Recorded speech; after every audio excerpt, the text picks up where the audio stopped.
Celiac disease is a chronic immune-mediated systemic disorder in genetically predisposed people, triggered by exposure to dietary gluten, the major complex protein component of wheat, barley, and rye. It is characterized by an inflammatory small bowel enteropathy with variable degrees of severity, a wide range of gastrointestinal and/or systemic symptoms, and the presence of celiac-specific autoantibodies. Historically, it used to be known as celiac sprue, gluten-sensitive enteropathy, or non-tropical sprue. Potential celiac disease refers to people who may be symptomatic or asymptomatic with antibody positivity for celiac disease, but no villus atrophy on duodenal biopsy.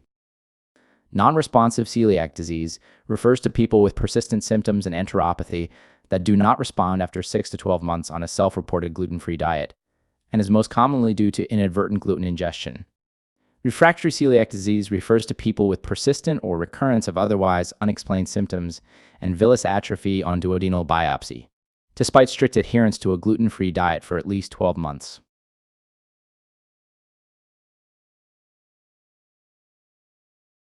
Celiac disease is caused by a heightened immunological response to ingested gluten. The exact cause is not yet known, but predisposing factors include genetic. The presence of human leukocyte antigen, HLA risk alleles, is associated with celiac disease susceptibility and is a necessary, but not sufficient, factor for the development of the disease.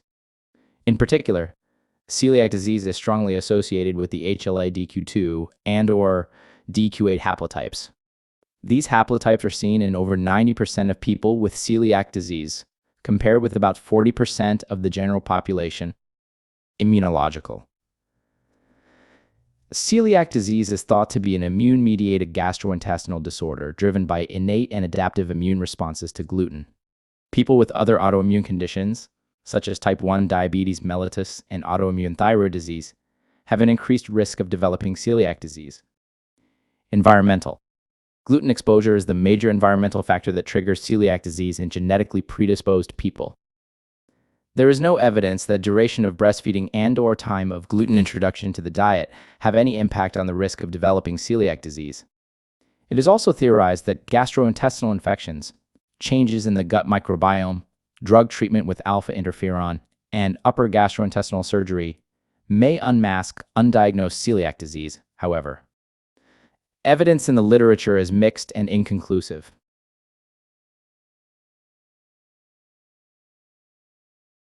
Possible complications of undiagnosed, untreated, or undertreated celiac disease include reduced quality of life.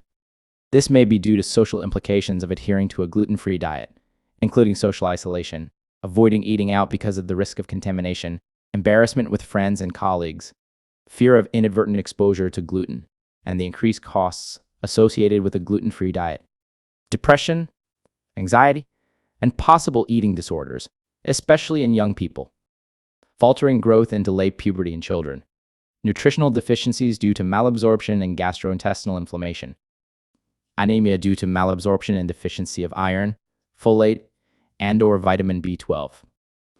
Iron deficiency is present in 7 to 80% of people with celiac disease at diagnosis. Celiac disease is present in 2 to 5% of people with iron deficiency anemia. Vitamin B12 deficiency is present in 41% of untreated cases of celiac disease.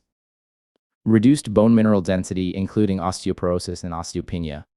This is due to malabsorption of calcium and/or vitamin D and increases the risk of fragility fractures.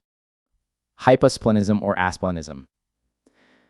Hyposplenism is closely associated with the development of complications and other autoimmune diseases associated with celiac disease, and is a risk factor for encapsulated bacterial infections, such as pneumococcus, Haemophilus influenzae, and meningococcus infections, and sepsis. Malignancy, such as Hodgkin's and non-Hodgkin's lymphoma, including enteropathy-associated T-cell lymphoma, and less frequently B-cell non-Hodgkin's lymphoma, small bowel adenocarcinoma, and pancreatic cancer. People with celiac disease are at increased risk of cancer, including a 2-fold to 4-fold increased risk of non-Hodgkin's lymphoma, and a more than 30-fold increased risk of small bowel adenocarcinoma. And they have a 1.4-fold increased risk of death. Refractory celiac disease. This is a rare condition, defined as persistent or recurrent symptoms and villus atrophy, despite strict adherence to a gluten-free diet for at least 12 months, affecting about 1 to 1.5% of celiac disease cases. Persistent symptoms typically include malabsorption, weight loss, and nutritional deficiencies. It is classified into two subtypes that have a differing prognosis. A single-center cohort study of people with refractory celiac disease found the overall cumulative 5-year survival is 80% and 45% in people with type 1 and type 2 disease, respectively. The rare lymphoma, EDOL, is strongly associated with type 2 disease and is linked to its poorer prognosis. Ulcerative jejunoiditis is a rare complication of refractory celiac disease characterized by inflammatory ulceration of the small bowel. Prognosis. The majority of people with confirmed celiac disease report a rapid improvement in symptoms after starting a gluten-free diet and have a normal life expectancy. The resolution of symptoms of celiac disease does not necessarily correlate with the degree of duodenal mucosal recovery. A European Society for the Study of Celiac Disease guideline cites studies showing that in people adhering to a strict gluten-free diet for more than 1 year, up to 75% had remission of symptoms and biopsies showed normal villus architecture, but 50 to 70% still had signs of mucosal damage, increased intraepithelial lymphocytes. Slow responders describes the 7 to 30% of adults with celiac disease who continue to have persistent symptoms, signs, or laboratory abnormalities of celiac disease despite a gluten-free diet for at least 6 to 12 months. Expert opinion in a review article defines slow responders as people with progressive improvement in symptoms and mucosal damage, but full remission does not occur for at least 1 to 2 years. Non-responsive celiac disease refers to people with persistent symptoms and enteropathy that do not respond after 6 to 12 months on a self-reported gluten-free diet, and is most commonly due to inadvertent gluten ingestion.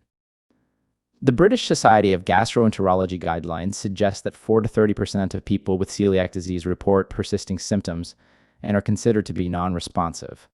Refractory celiac disease refers to people with persistent or recurrence of otherwise unexplained malabsorption symptoms and villus atrophy on duodenal biopsy, despite strict adherence to a gluten-free diet for at least 12 months.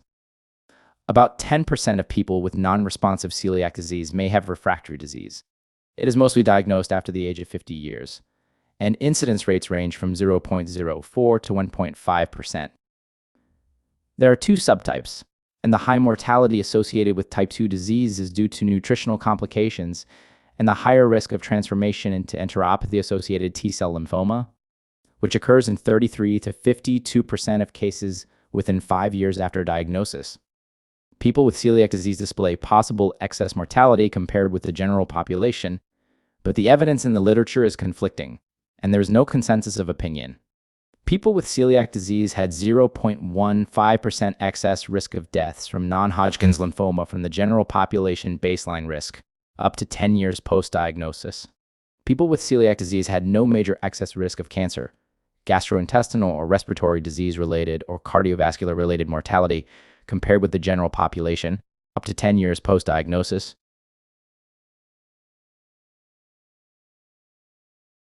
Symptoms.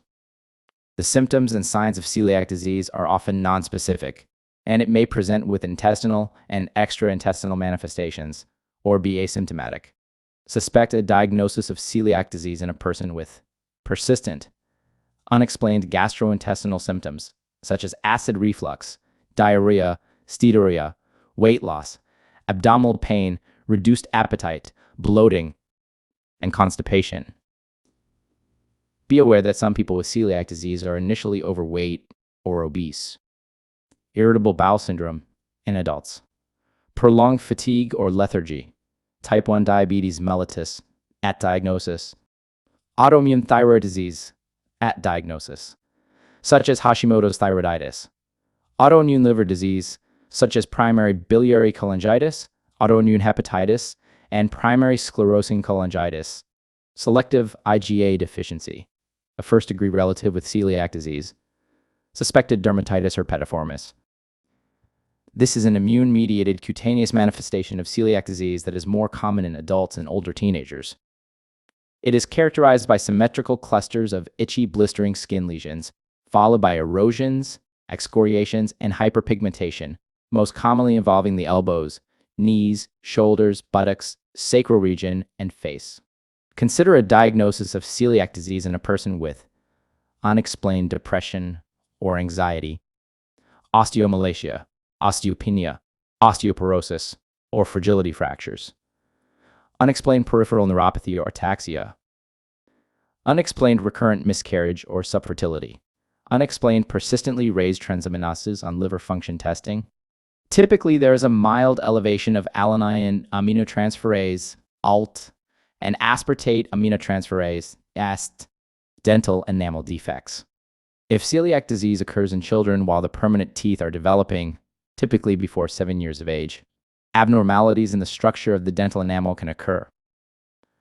Hyposplenism or asplenia, Down syndrome, Turner syndrome, or Williams syndrome. Turner syndrome. If a person has a suspected diagnosis of celiac disease, ask about symptoms of malabsorption, such as diarrhea, steatorrhea, weight loss, unexplained acid reflux, abdominal pain, bloating, constipation, and fatigue. Any family history of celiac disease. Any risk factors for celiac disease. Any clinical features of complications. Any associated conditions, such as type 1 diabetes mellitus or autoimmune thyroid disease. Examination. Check the height and weight, and calculate the body mass index, BMI. Assess the abdomen for pain or distension. Assess the skin for clinical features of dermatitis herpetiformis. Note: fewer than 10% of people with dermatitis herpetiformis have symptoms or signs of malabsorption.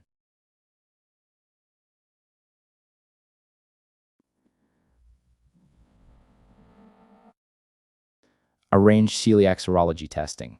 Specific autoantibodies. Celiac disease-specific antibodies include autoantibodies against tissue transglutaminase type 2, including endomuscular antibodies, and antibodies against demetated forms of gliadin peptides, DGPs. These are measured in blood. NICE recommends.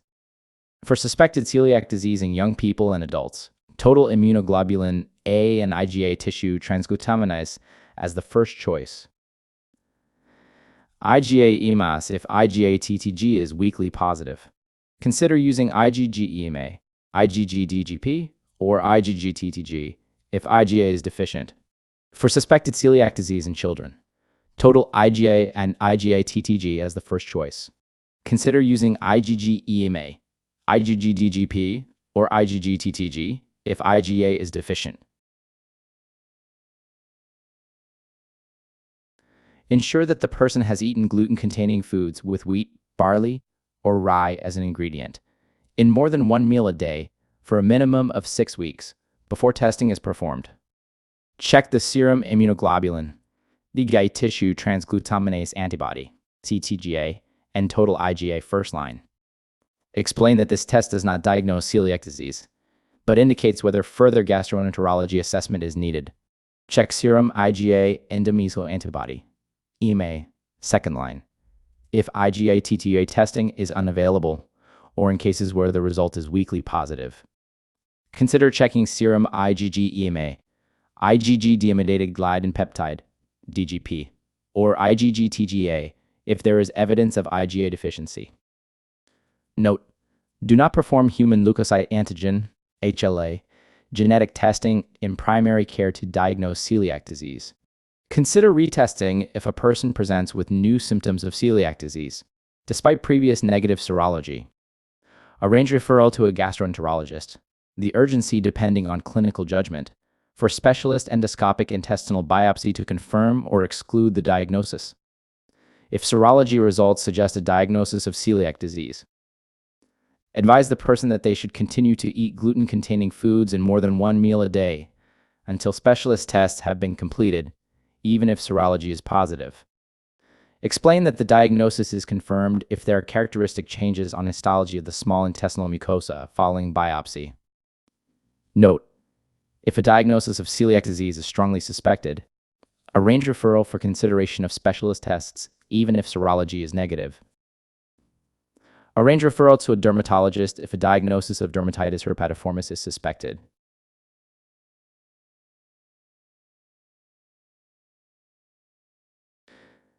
Interpreting serology results. The diagnosis of celiac disease usually relies on a combination of clinical, serological, and histopathological findings following duodenal biopsy.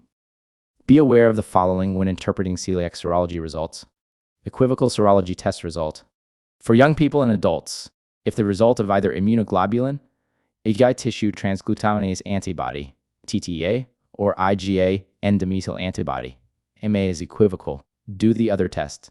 For children, if the result of either IgA TTA or IgA EMA is equivocal, refer to a pediatric gastroenterologist for further investigation, which may include further serology testing, intestinal biopsy, human leukocyte antigen, HLA genetic testing, or a combination of these. Negative serology test result. If the serology test, IgA TTGA or IgA EMA, is negative, check for IgA deficiency if this has not already been done. If IgA deficiency is present, this will cause a false negative specific IgA test.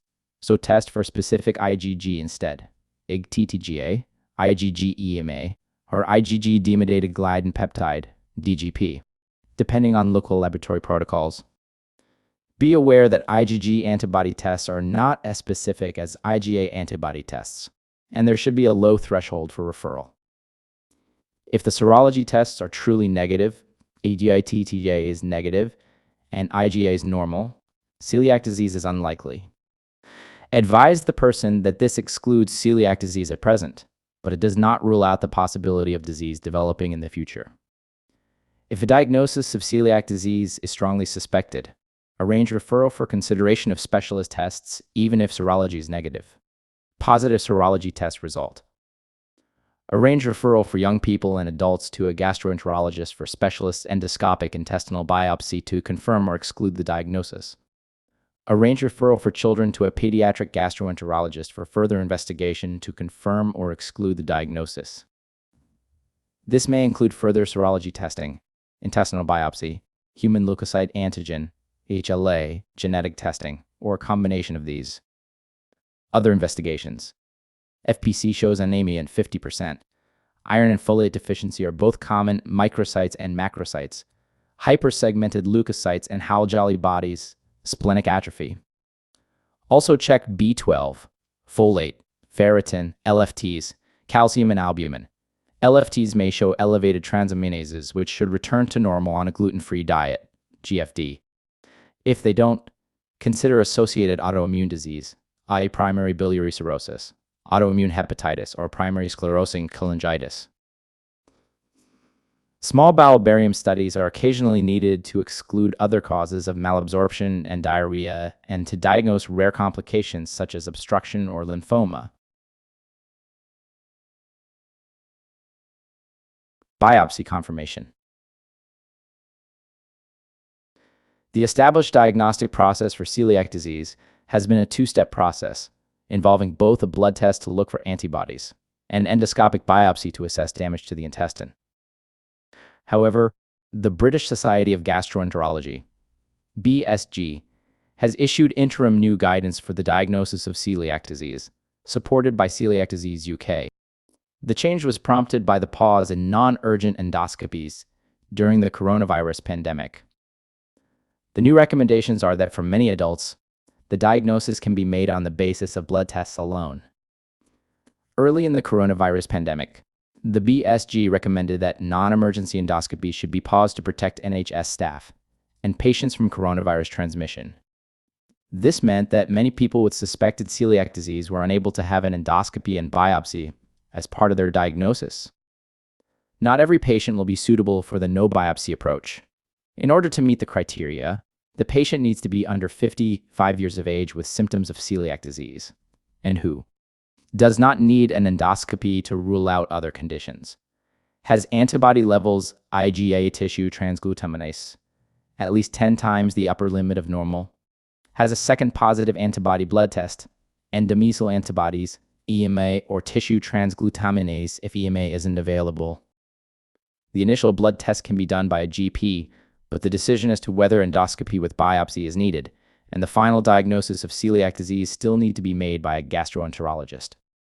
Guidelines have recommended a no biopsy diagnosis for some children since 2013.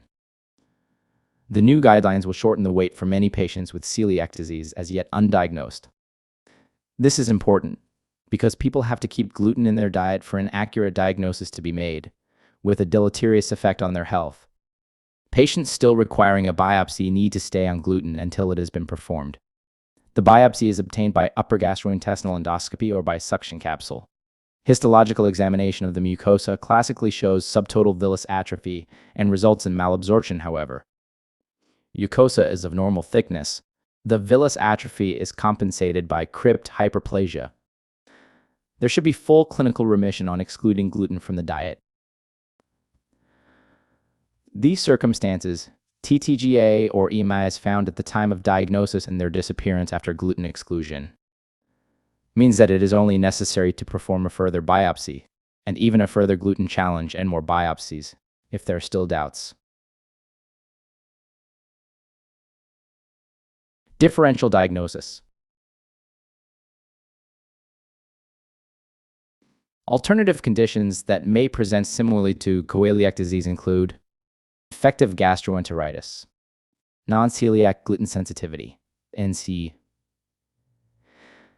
is a condition characterized by irritable bowel syndrome, IBS, like symptoms and extraintestinal manifestations, occurring a few hours or days after ingestion of gluten-containing foods. It typically improves rapidly with gluten withdrawal and relapses soon after gluten challenge. Celiac serology tests are negative, and duodenal biopsy histology is normal or near normal. Food allergy, for example, to cow's milk or wheat. Wheat allergy is a hypersensitivity reaction to wheat proteins mediated through immune mechanisms and involving mast cell activation. The immune response can be immunoglobulin, IgG-mediated, non-IgE mediated, or a combination of both. Onset of symptoms following wheat exposure is often within minutes to hours. AIDS enteropathy.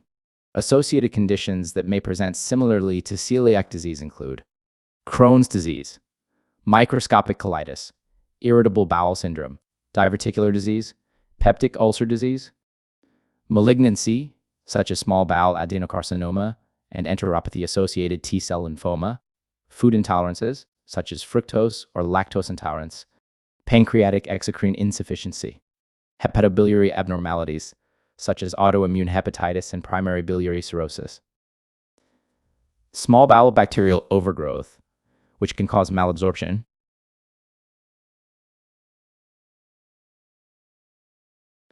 management of celiac disease, gluten-free dietary advice, advise on gluten-containing products that should be avoided, foods based on wheat and wheat varieties such as spelt, kamut, semolina, triticale, barley, and rye. These include breakfast cereals, bread, flour, pasta, cakes, pastries, and biscuits.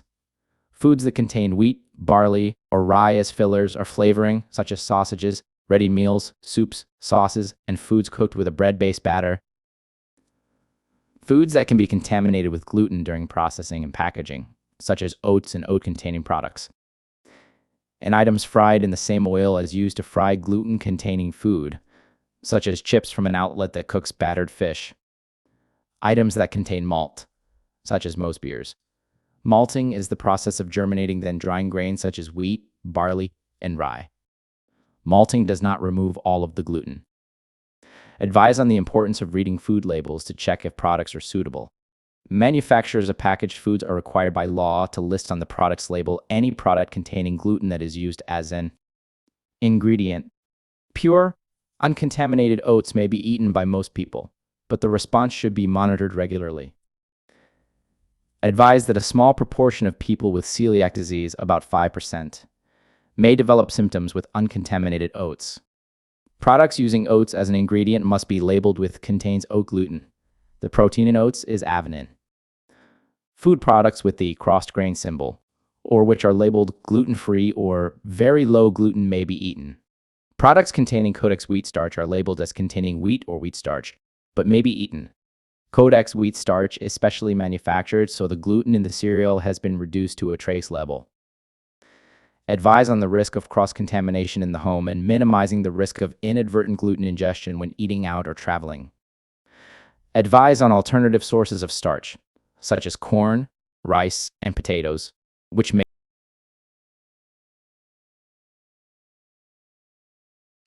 management of celiac disease.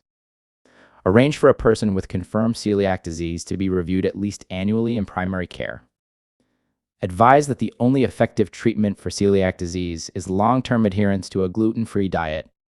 Following initial gastroenterology assessment, referral to a dietitian may be arranged to educate the person about dietary changes and to assess for nutritional deficiencies. Assess the person's adherence to the diet, including inadvertent gluten exposure. Assess for nutritional deficiencies and whether iron, folic acid, calcium, and/or vitamin D supplementation is needed. Note: do not routinely recommend nutritional supplements to prevent nutritional deficiencies. Assess for any associated depression, anxiety, and/or eating disorder and manage appropriately. Monitor body weight, height, and body mass index, BMI, to assess growth in children and nutritional status. Consider arranging annual blood monitoring, including celiac serology, to help assess adherence to a gluten-free diet, full blood count and ferritin, to screen for anemia and iron deficiency due to malabsorption and dietary changes. A marked thrombocytosis may suggest hyposplenism. Thyroid function tests, to screen for associated autoimmune thyroid disease. Liver function tests, to screen for associated autoimmune liver disease. Calcium, vitamin D, vitamin B12, and folate, to assess for deficiency due to malabsorption and dietary changes. Assess the person's risk of osteoporosis and need for dual energy X-ray absorptiometry, DEXA, scan in adults. Arrange referral to a dietitian, depending on clinical judgment, if there are concerns about intentional or inadvertent gluten exposure, unexplained persistent or recurrent symptoms of celiac disease, suspected nutritional deficiencies and/or growth impairment. Arrange referral to an appropriate specialist, the urgency depending on clinical judgment, if there is suspected non-responsive or refractory celiac disease, suspected faltering growth in a child, a suspected serious complication, including malignancy, such as lymphoma, small bowel adenocarcinoma, or pancreatic cancer, using an appropriate 2-week wait pathway. Offer influenza, meningococcal, and pneumococcal immunizations, if indicated, for people with hyposplenism. For women who are pregnant or planning a pregnancy. Advise on the importance of strict adherence to a gluten-free diet to minimize the risk of complications in pregnancy.